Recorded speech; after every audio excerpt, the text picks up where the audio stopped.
Investing டைமை எவன் பண்ணுறானோ அவன் பிஸ்னஸில் மேலே லெவலுக்கு வரான். நீங்கள் உங்கள் டைமை வந்துட்டு இது பண்ணுங்க. I don't have a free time to expect Sunday. இந்த உலகத்தில் இருக்கக்கூடிய பிஸ்னஸ் பர்சனு நம்மளோட டைமை வந்துட்டு ஃப்ரீயாக இருக்கணும்னு சொல்லி தான் பிஸ்னஸை ஸ்டார்ட் பண்ணுறான். ஆமாவா இல்லையா?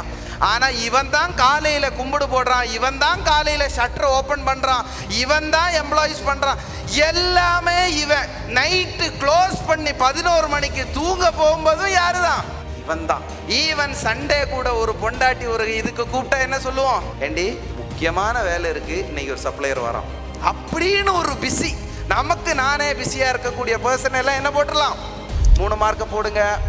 ஸோ ரெண்டாவது, I spend time with my family. கூட ஒகேஷனலாவது ஏதோ ஒன்று நான் பண்ணுறேன் அப்படின்னாச்சுன்னா எத்தனை மார்க் போடுங்க?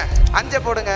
Your business run without your presence. இன்னைக்கு ஐயா இங்கே உட்கார்ந்துட்டு இருந்தாலும் அங்கே வேர்ல்டு லெவலில் பிஸ்னஸ் நடந்துட்டு இருக்குங்கிற கூடிய ஒரு அப்படி நீங்கள் பிஸ்னஸ் 5 நாள் பிஸ்னஸை விட்டுட்டு நீ போய் பாரு, வரும்போது உன் பிஸ்னஸே இருக்காது அப்படின்னு தோணுச்சுன்னா இப்போவே மார்க்கை போட்டுரு. வேற வழியே கிடையாது. You have to invest in time. அப்படின்னு நான் more earning, enjoying my free time and exploring the world. ஐயா சொன்ன மாதிரி இந்த உலகத்தில் காடு 7 வண்டர்ஃபுல்லான இது இருக்குது. நிறைய nature படைச்சிருக்காங்க.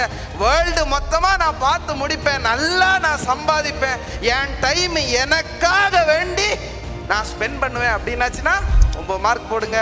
More learning, enjoying free time, exploring the world and helping the society.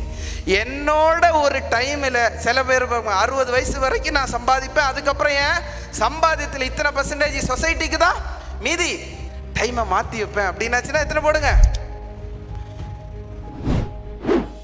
Subscribe to our YouTube channel